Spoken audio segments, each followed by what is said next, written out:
people here. Oh yeah. So in the green dress is May Reed, Okay. and in the blue is Midge Pittman It's Pittman. Yeah. from South Okay. Africa. Yeah, But I do know everyone here. Okay. I, yeah, yeah. So that is in Nashville. I only know that because I looked at the back.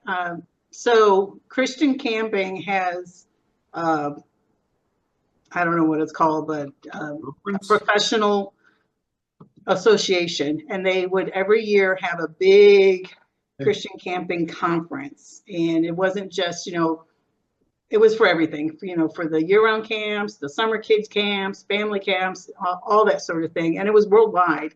And so a couple of different years it was at Opryland down in yeah. Nashville. And that year Midge was on furlough, so she was able to join us. It was really fun. Wow. Yeah, Midge, I've stayed in contact with Midge. And she's in Mississippi now. I think she's Yes. battling like multiple health issues, like mid level kind of like tough ones, but like too many for one person to have that. But she's toughing it out, and so I have to get in touch with her here again soon. But great to see her there, and May was. Yeah.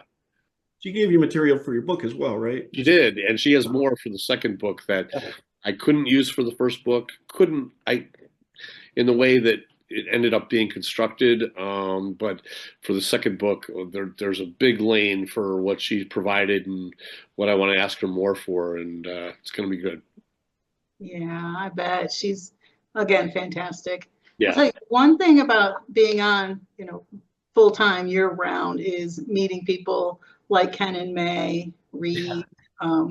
Every single family that was up at camp was just so amazing. I mean, just really amazing. Really quality people to talk with, to get advice from, just to, that was probably one reason I stayed as many years as I did, is because of the year-round people.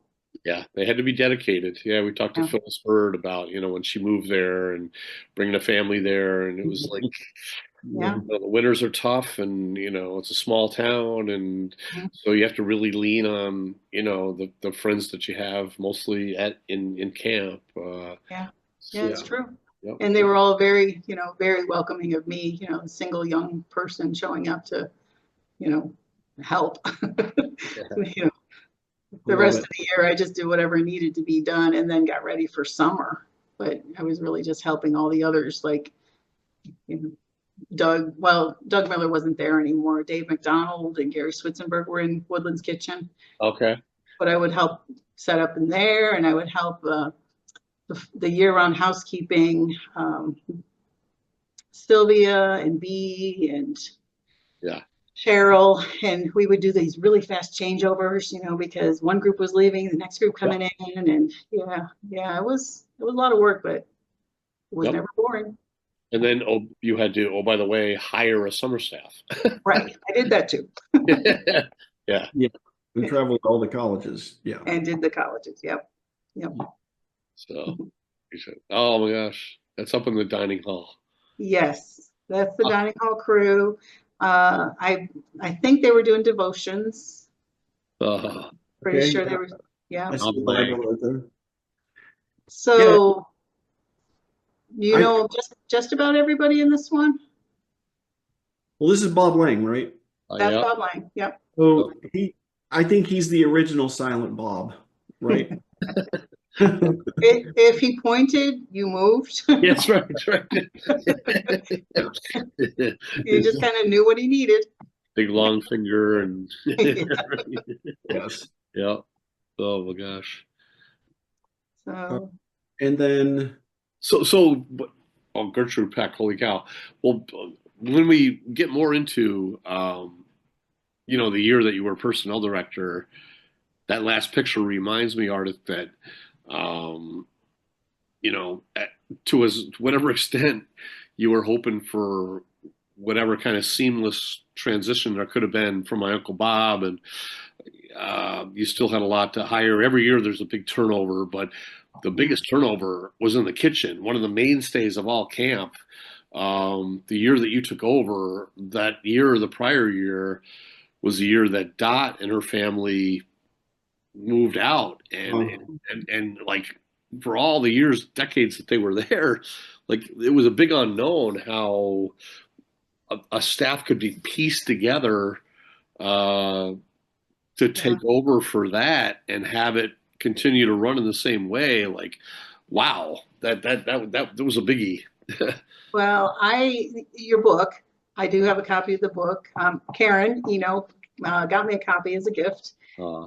Learning about Dot and the whole crew and how that worked. I knew some of it from Ken and Joanne, but I never experienced that. So I really enjoyed learning how that worked. And but I would give all the credit to Ken and Bob Lang and your mom for making that transition work, because they did. Yeah. Well, they I'm sure did whatever they could to keep that part of the staff running intact, but you still had the whole rest of the staff. But that doesn't mean you were immune from, still dealing with, the new staff here. So yeah. When I was working as personnel director, I told the staff that I would sub for them in just about any department, but there were at least 3 that I did not. I'm pretty sure, Don, your dad said, I'll take care of the point. So I never subbed in the point. Okay. And I never worked in the Hill kitchen. I did counter, but I didn't do kitchen. And I would not touch commissary for $1,000. There's no way. Yeah. But I think I did just about everything else at some point. That's good. Gave you good taste. So, and this is Gertrude Peck, right? Yeah, this is her retirement party. Oh, wow. Mm-hmm. Okay. Yep. That's the cake. I wondered if it was that or a birthday, maybe, but okay. Yeah. She was finally deciding it was time to give up the summer. So. I don't know if you say cake or a keg. Well, those kind of look like they could be, but hey, whatever. It was the off season. Ken and May. Oh gosh, iconic. So you were talking about how all these quality people were there. I think a lot of it is because of this guy. Yes. Yeah. The original GLP. Yep. Yeah, I just have so much respect for what he did with his life and the impact that this ministry has had, and to just sit back and try and wrap your head around how many people have been on that property over the years, how many people have been exposed to the gospel maybe for the first time, how many people worked there or vacationed there or went to a service there, and just this person had so much to do with all of that happening, and happening really, really well. It just, I was with Don before you joined, and I'm like, what am I doing with my life? Because it's really, and I mean, I don't have the initials GLP to have to live up to it, Don. I mean, it's a lot. He's an impressive person that God used quite impressively. Wouldn't you say? Yeah. It's funny because, I look at this picture and it is such a, by most any measure, it's such a ho-hum picture. Like whoever took it, if it was you, Ardith, like whatever reason, whatever led you to take a picture of him just standing there pensively, even maybe just something in his teeth or whatever, but to take the picture, right?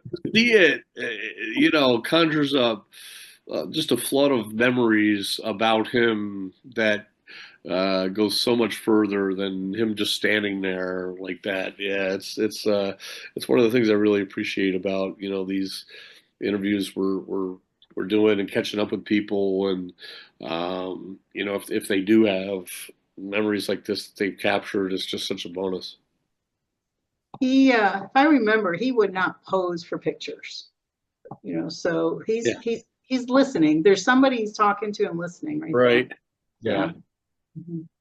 Well, I cropped out. There are people. I think there might be another person right there, and I cropped them out just to get your grandfather because Okay. Yeah. I didn't have many pictures of him, but Yeah. yeah. that's one. Yeah. Good. So All right. he was a great support too. I mean, I was not a longtime camp person. I'd only served one summer, and I'm coming up to, you know, replace Bob Purdy. And he was good. He did not micromanage in the least. I probably could have used more advice from him. But if he had a concern, he would pick up the phone or he would come by the office and he'd say, "You all right, kiddo?" and then ask a question. And he never said, "Do it this way or do it that way," but he asked good questions to maybe rethink something. Yeah, well, it's funny because we learned from Alan Hodge a couple episodes ago. It is, I think he said it was his first chapel morning announcements where he unexpectedly got asked to be recreation director. And, you know, he had watched Jim Rumsey all those years and, you know, tried to emulate Jim Rumsey.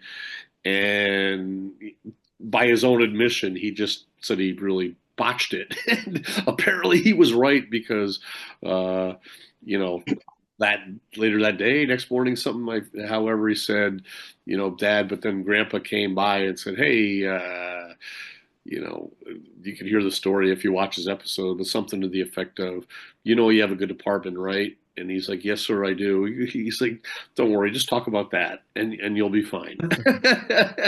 You know. Well, I think Don, we've talked about your dad's leadership with a couple different guests. Obviously, your dad must have learned some of that from his dad. Ardith, did you interact with Don's father much? Oh, all the time. Okay. All the time. Yes, he was my boss. Okay, he was your boss, not Gordon. Yes. Okay. Yes, he was my boss, and so he had the big office. And oh my goodness, yeah, I had so many questions.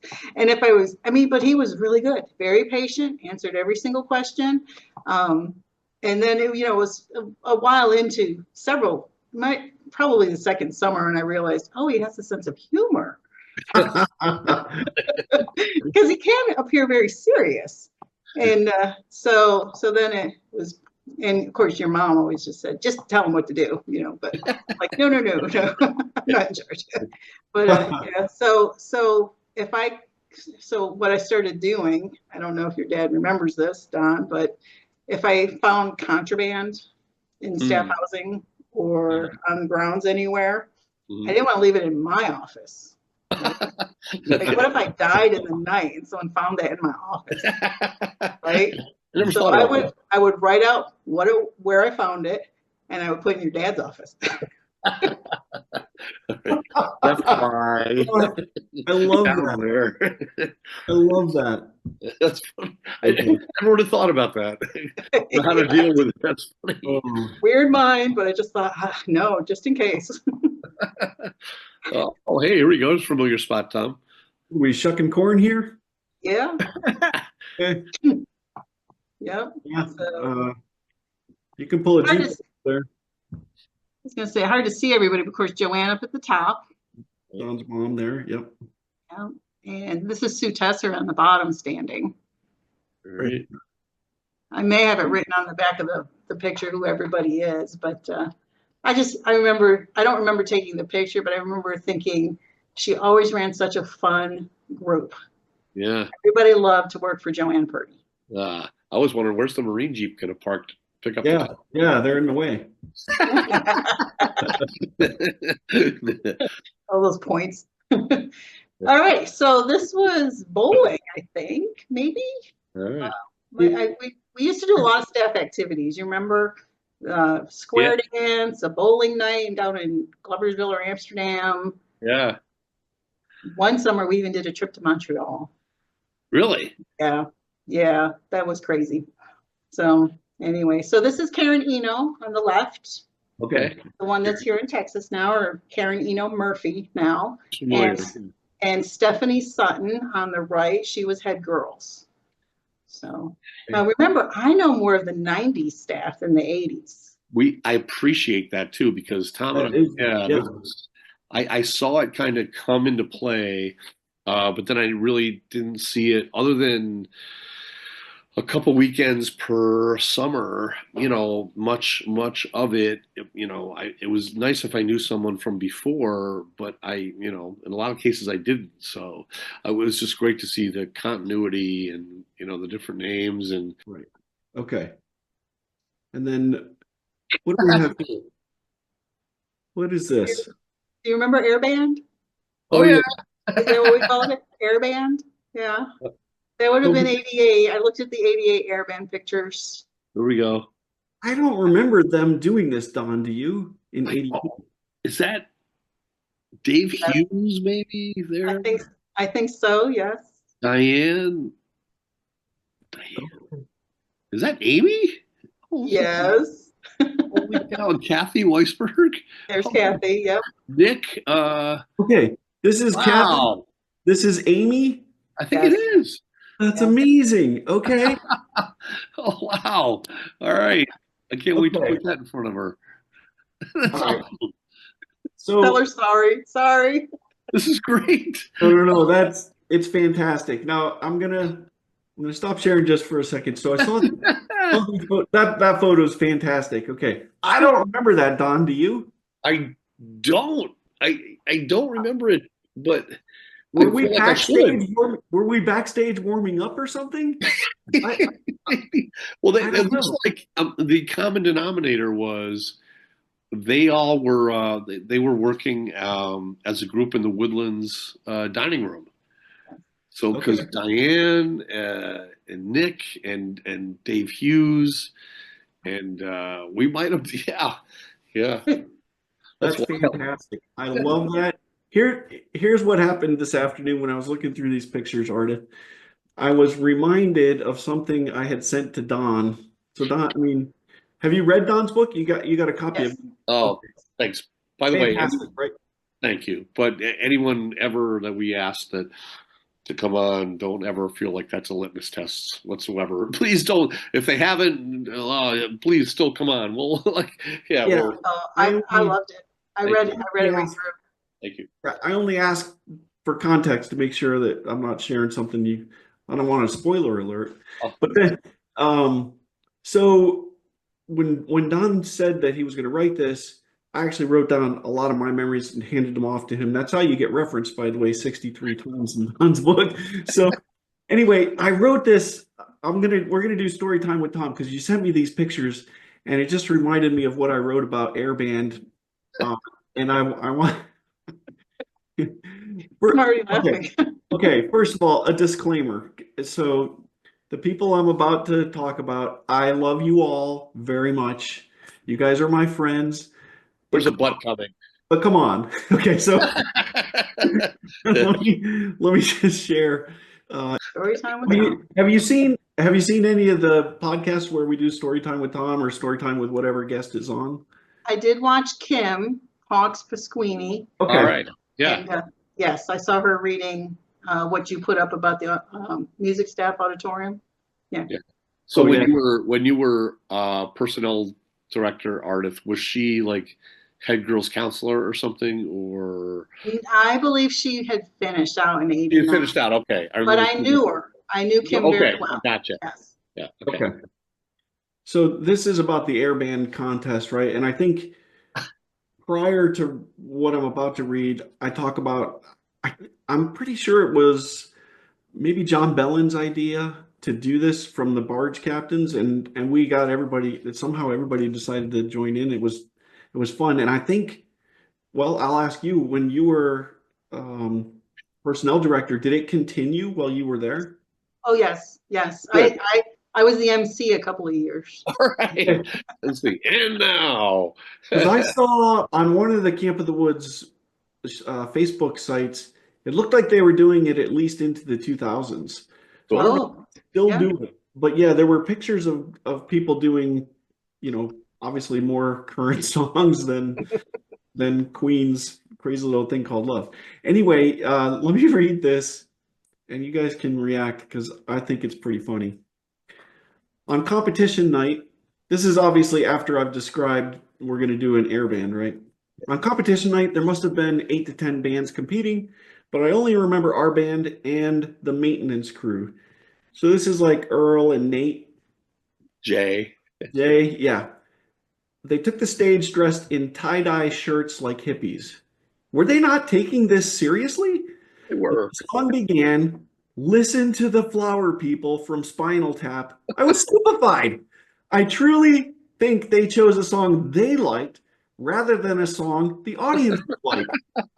The fools! I liked it. We're very clear. This competition was won by a cheer meter, which meant the audience would vote. They immediately alienated more than 50% of the audience because very few women have ever watched Spinal Tap, That's true. much less relate to the music. Dudes! That's true. Spinal Tap was a cult classic. Like, Yeah, yeah, Okay, here that we is go. true. yeah. The competition, hold on, I'm gonna move this out of the way. Oh my gosh. The competition was ours to lose. We took the stage dressed in full barge captain regalia, shoeless, board shorts, and our white Correct Craft t-shirts. Jimmy, Don, and I all had sunblock on our noses, ski vests, dark sunglasses, and white Correct Craft safari hats, a marketing gift from Walt Maloon himself to complete the look. John wore a Correct Craft baseball hat and no sunglasses, so the crowd would be able to see the entire entertainment assault from our energetic frontman. Yeah, when Walt Maloon and Correct have heard about the air band, they created this hat just for us. That's amazing. That's amazing. Here we go. Oh For gosh. instruments, Jimmy had the longest ski we could find to serve as his air bass. I had a shorter trick ski for my air guitar. John was holding a ski rope with the handle as his microphone, and Don had boat bumpers for drumsticks. The best equipment, though, was the drum kit. In addition to several buckets as drums for his bass drum, Don had a round cafe style patio table tipped on its side, painted red with white lettering that spelled out, of course, the barge captains. I would pay top dollar for one of those hats now. Don actually still has his. Dude. And that table should have been put in a museum. We can make So that happen. you have the table, right? uh I don't know if I don't know if I have the table or not. I don't have it here, but my parents might have it in their house. I definitely have the hat, but yeah. But Okay. yeah. Here's the picture I saw this afternoon, which I never I have not seen it since the day of, and it's amazing, and it pretty much is true to what I wrote. These guys. See that they look great. Like they could be any hippies, I right? mean, it's amazing, right? Earl, It Nate, is. It Jay, is. Steve Bain, Keith Young, I think is there in the middle. Yeah. And is that on the right? I can't tell. But On the far right, in the yeah, red, that's Jimmy. is it I Jimmy? thought, Yeah. yeah, I'm looking at this today thinking he was cheating on us, Don. That's right. I think you might have been. He Yeah, was. you found another band. Oh, they look great. Like, but you're right that no one knew the song. So, uh, Okay, nobody knew the song, and we were supposed to represent our area of camp that we're yeah. working in, right? Oh, Which is why this won. sure. Oh my goodness. Oh, those are great. Oh my goodness. There's Jimmy for sure. That's Yeah, Jimmy for sure. Yes. two timer. But Doug so in the front. Oh my goodness, that's pretty awesome. Those are great too. yeah. Well, Anyway, thanks for introducing the other airband pick that got all this going, Ardith. Yeah, yes, thank you. The yeah, having that picture is yeah. really, really cool, really special. All right, Took us down a lane there. So we did. They were Okay, fun. yeah. we've On the spot. we've had you here. Have you seen On the Spot? I have. So Nope. you understand the instructions? I like number two. Yeah. She's been under pressure before. So this is all about Mrs. Purdy, and She wants to make sure everyone answers three questions. So that's the thing because when we first started this, Tom was like, okay, just pick three, and then we would someone would answer one or two, and then we would go off on a tangent. And she was like, "Wait a minute, I thought they were going to answer three." So keep that in mind. That's your Okay. All right. Well, some of them we kind of covered. yeah. Yeah. Yeah, Yeah. what do you want to talk about? Ah, I I favorite love. camp landmark or location is tough. I'll tell you one thing I liked to do when I was personnel director. There were some late nights working on payroll. Okay. So I would finish up maybe 1 in the morning so I could get it to Bob Peck in time to actually cut checks. And Sure. so what I like to do, my office at that time was in Demarest. Is that what it's called, Demarest? Yeah. So I would walk down to the point area and then up the hill and past the hill dining room, and then back down again in the quiet of the night, which was pretty cool. Now, I have a feeling there were a few staff out and about some of those times, and they would just like scatter. But You know, there are I didn't serial hear them. killers. I didn't care. I didn't chase anybody. There's serial killers in camp at sometimes too. Yeah, Way before that. yeah. I heard about that a lot, though. That was a very big part of Camp Psyche. Yeah. All of that serial killer stuff. That was, ugh. But so I liked to do that, and it was pretty cool. You know, you would see. I saw a bear once. Did you?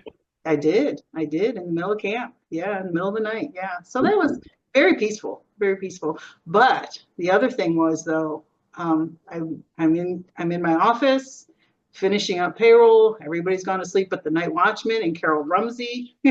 She used to stay up late in the auditorium, in the auditorium painting sets for Friday and Saturday night concerts. Yeah, right. So I would stop in and see her too if I was out and about. But one time a storm came rolling in, and I thought, I got to get out of here. And I had driven down that day, and the night watch had locked the gate. Oh no. So I had to get out of the car and unlock the gate so I could take the car back up to Woodlands 2. And there was the sky let loose and this huge clap of thunder. I've never heard anything like it since. I swear I jumped 3 feet off the ground and I screamed louder than I've ever screamed, and I couldn't hear myself. It was that loud. And I still, my heart can still get really, like, it will beat when I think of that memory, how scared I was. Apparently, yeah. I thought I was going to get hit by lightning. There's a lot there. So I guess that's so interesting because as personnel director, naturally everyone thinks about that position as, you're overseeing a staff of 200, but I wouldn't have realized until now that included like signing off and on the payroll, and that it would take you to 1 o'clock in the morning, and then you would still just go around camp. And I love the fact that it was the point that you went to find your respite. Yeah, but that's wild. Yeah, the payroll was different every single time. People would leave, new people would come in, Sure. Kids would go to college, trainees would come in, all that information had to get to Bob. Right. People would change departments. Yeah. They would go on to music staff or off of music staff. And so all of that had to go to Bob. And of course, if we had paid everybody one flat fee, it wouldn't have mattered, but it always was changing. Yeah. So one of the things I did after the first year was I started to, I don't know that digitize is the right word, but the 90s were really the transition from everything being done on paper. Yep. Not just personnel stuff, but camp reservations too, right? Yeah. Ordering for the dining halls, all that kind of stuff. It was time to get it onto the internet. So I started for personnel getting a database going for that kind of stuff. So it would be a lot easier. I could just make the change, print it out, give it to Bob. So it got easier for sure. Yeah. Yeah, you were right there. You were there to help make that transition, which was the way the rest of the world was going to go. And when you could switch over to that and make it work, it would be a time saver ultimately, but it had to be kind of a scary transition.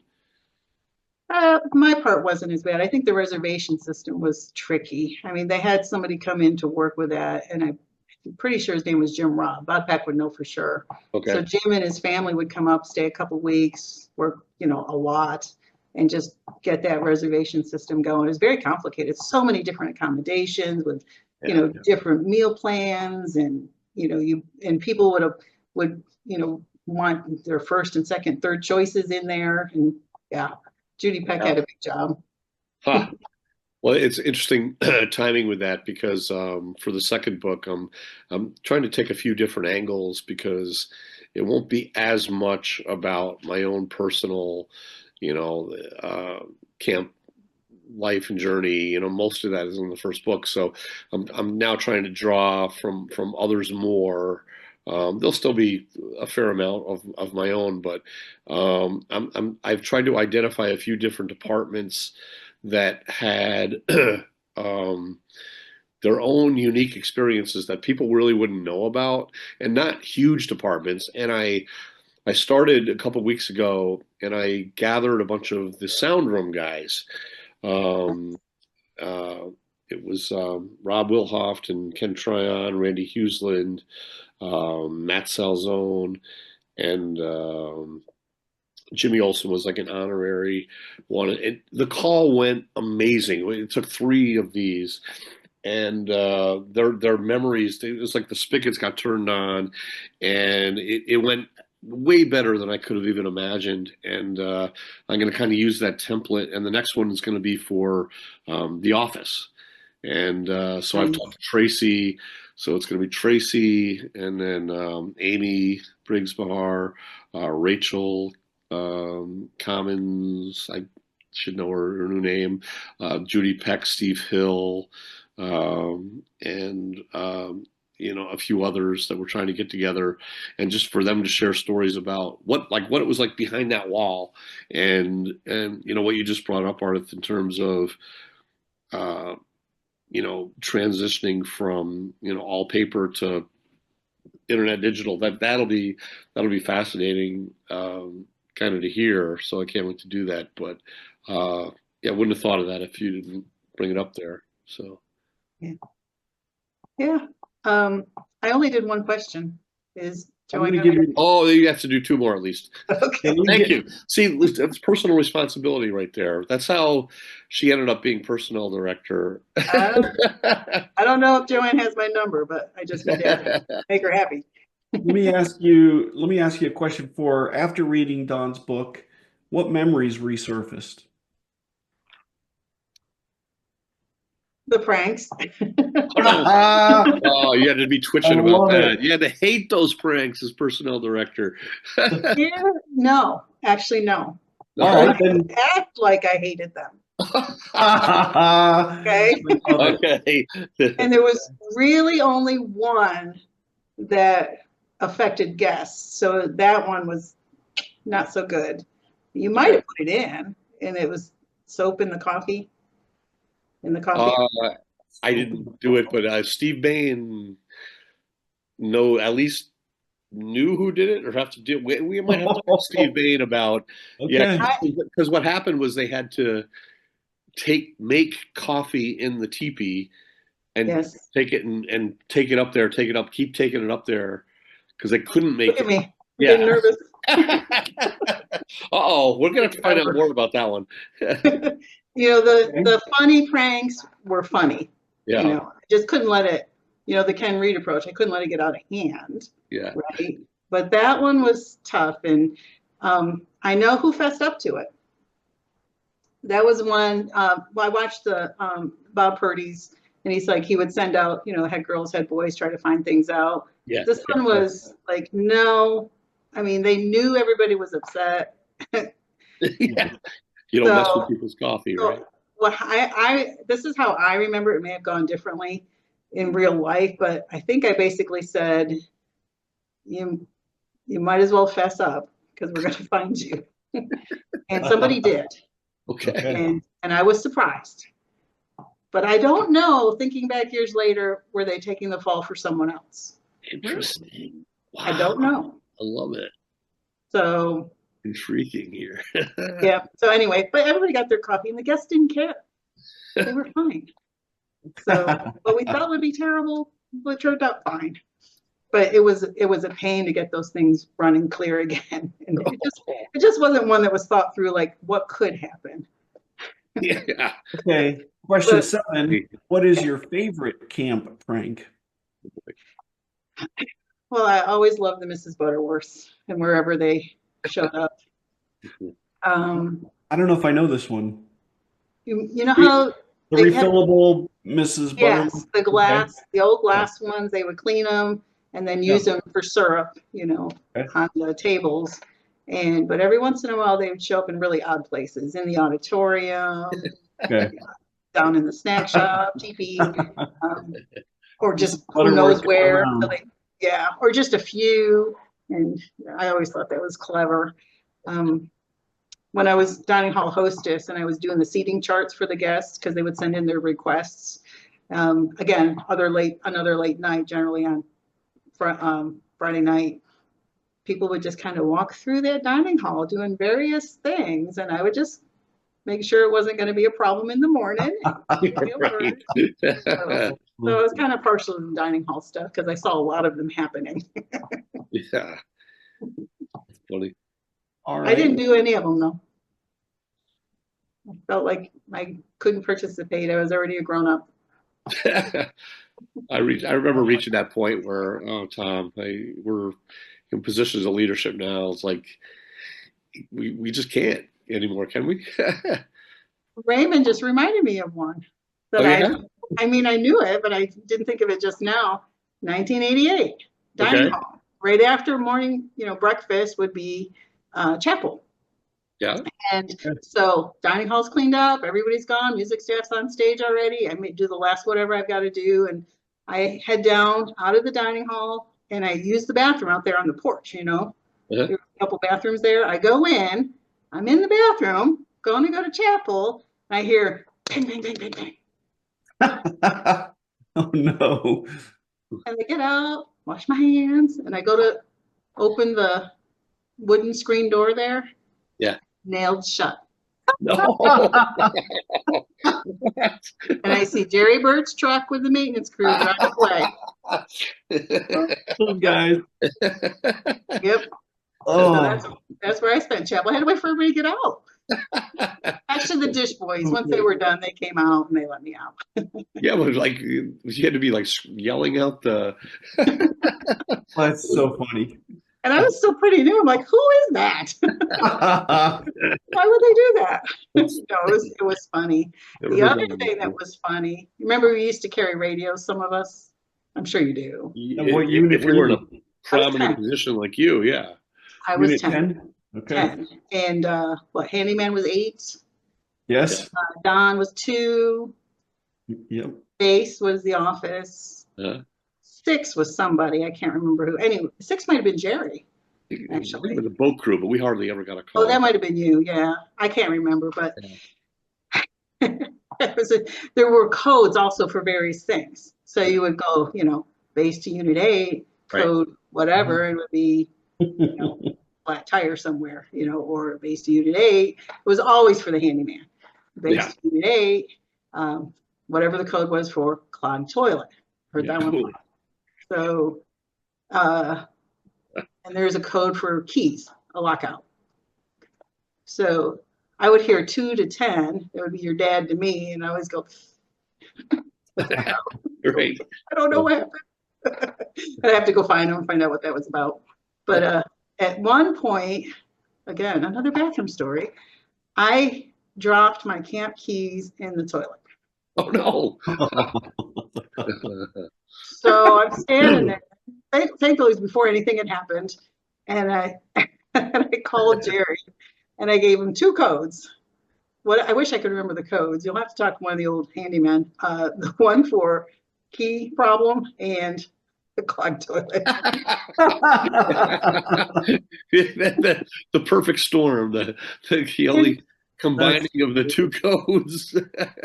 And do you know he used to whittle? He was a whittler. Didn't know that. I didn't know He that. whittled me a little wooden orange life jacket. To put on my keys. Oh, he's If such a. again, it'll float. Yep. That's Yep. right. Oh, you gotta love Gary. That's Yeah. so good. Yeah. He was great. That's good. All right. Well, I only have one more thing to get through.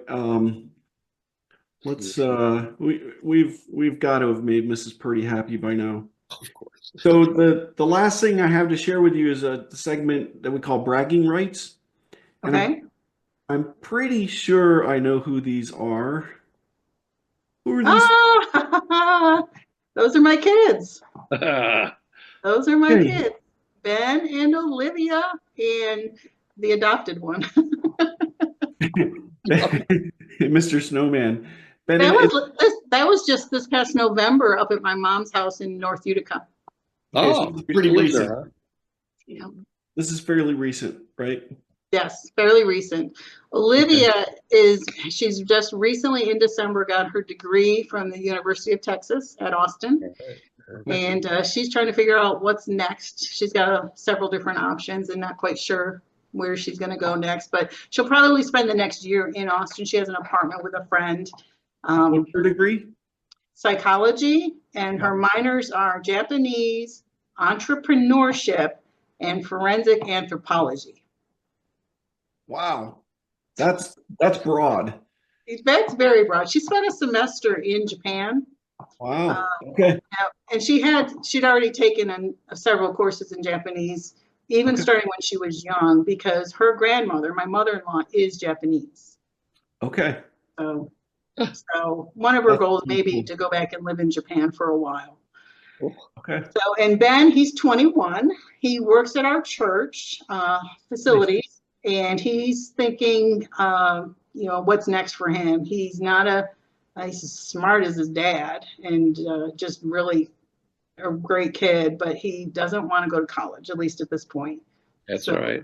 Yep. So he's been working. He's thinking, possible firefighting, and he's starting to make steps toward applying to fire academy. Nice. That's great. Yeah. That is very cool. Yeah. Thank you for that. I love the picture. That's a cool pic. And that's up in Utica. That's where your mom lives? North Utica. So North Utica, yes. North, as if Utica's that big. I guess I grew up in North Syracuse, as if. Yeah. Tom, I have been to your house. What? So the one on Herman Drive, maybe? I don't remember the address, but I feel like it was a raised ranch. Was that you? No. It might have been Tom or somebody else, but I've at least been past your house because I graduated same year as Don, your brother. Okay. Yeah, you probably I feel like you have been there. That would have been at Herman Drive near North Syracuse Baptist Church. Okay. Yeah. Yeah. A long time ago. So I wasn't misremembering. You probably did stay at our house. I think he had a couple friends stay over several times, and you must have been in one of those groups, right? Yeah, and I think just one time that I recall, because I live close by. So I mean, I would have just gone an hour down the road and been home myself. I feel like we might have carpooled too. Oh, sure, yeah. Do you ever remember riding in a great big '68 Chevy wagon? That would be me. I don't know if I remember that. My brother had that '77 Thunderbird. Thunder Chicken, we called it. Well, there were other names for it as well. I remember somebody at Houghton.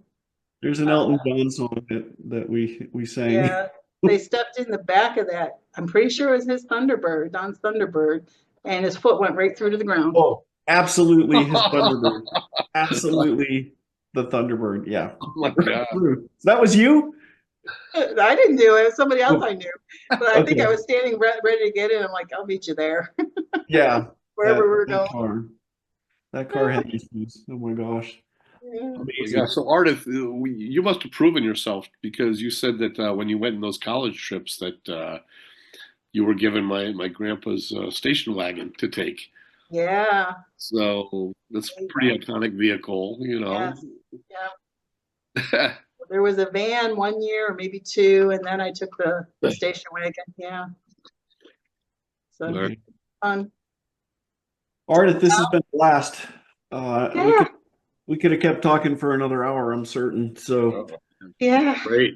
It's been great. Yeah, you've been on our radar for quite a while, and yeah, and so much lived up to all of it, and so many more things that I didn't know. So, but as Tom and I always say, when we are able to reestablish a connection like this, just keep it So coming. You know, whatever you have. You know, Ed Shoot. A couple months ago, we reconnected with him, and just before you came on, he sent me a text that I shared with Tom about something that he watched. But just so appreciate, you know, like I said, reconnecting with you, and like Tracy, I know is going to love seeing this, and you have our numbers, and let us know, and if something you want us to bring up in this context, or just obviously remember, like, you know, it goes both ways. Yes. Stay in Yes. contact, because this is great. Yeah, I've enjoyed it. It's, you know, been a long time. I only have been back to camp a couple times since I left. Okay. Been so far away, but Right. Yeah. went to a chapel maybe 4 or 5 years ago with Miriam Oh, okay. Danielson, Krippenbacher. I saw Miriam this summer. That was nice. Okay. Yeah. Yeah, I see her a lot. Actually, I'll see her again in May. Well, okay, good. Yeah. Yeah. Yeah. It was great. Yeah, seeing her you know, when we went up there for a weekend, and hopefully we'll see her again. So Yeah, very fun. So, well, I'd love to hear from your family too, Don. And Tom, I don't know what happened to your brother, but say hello to me. I don't know what happened to him either. Yeah, I missed a call from him this morning. We talked quite a bit, so Oh, good. He's a I'll good let guy. him talk. He's a very good guy. Yeah, He's all right. he's all right. Yeah, He is. So fun talking with you, and I'm sure you we'll as be well. talking again at some point. So All right, we Great. will. And I appreciate you having me. Thank you. Thanks, Yeah. Ardith. All right. Good. All Have a good right. night. Talk soon. All right. Sure.